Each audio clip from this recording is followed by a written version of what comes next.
এই উম্মতকে আল্লাহ ডাইরেক্ট জাহান্নামে পাঠাবেন না, ফয়সালা হয়ে গেলেও পাঠাবেন না,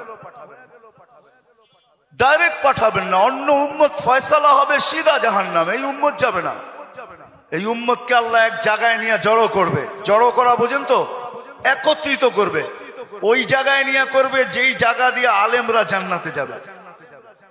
যখন আলেমরা ওইখান দিয়ে অতিক্রম করবে তো আল্লাহ পুরা মজমাকে বলবে, কে কাকে চিনো, কাল লিস্টিতে কার নাম আছে তাড়াতাড়ি ধরো, চইলা কিন্তু গেল।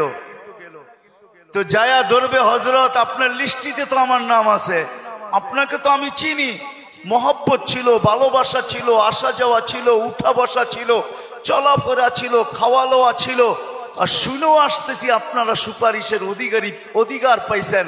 আল্লাহ আপনাদের সুপারিশ কবুল করবে, আমাদের ফয়সালা জাহান্নাম হয়ে গেছে, একটু যদি হাত উঠায়া দিতেন হয়তো নিষ্কৃতি পাওয়া যেতাম।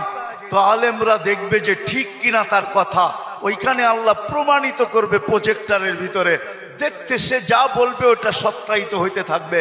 তারপরে আলেমরা সম্মিলিতভাবে আল্লাহকে বলবে, আল্লাহ আমরা জান্নাতে যাব না। তা আল্লাহ বলবে, কেন যাবে না? এরা সবই তো আমগো লিস্টির মানুষ, সবই তো পরিচিত, এরা দোজখে চলে যাবে আর আমরা জান্নাতে চলে যাব। রাসূলুল্লাহ সাল্লাল্লাহু আলাইহি ওয়াসাল্লামকে মুখ দেখাবো তো দেখাবো কি? যাব না। বলছে কেন, কখন যাবে? এদেরকে দিলে যাব। তা আল্লাহর রহমত জোশ আসবে, আল্লাহ বলবে যে যাকে চিনো নিয়ে চলে যাও, এটার নামই সুপারিশ।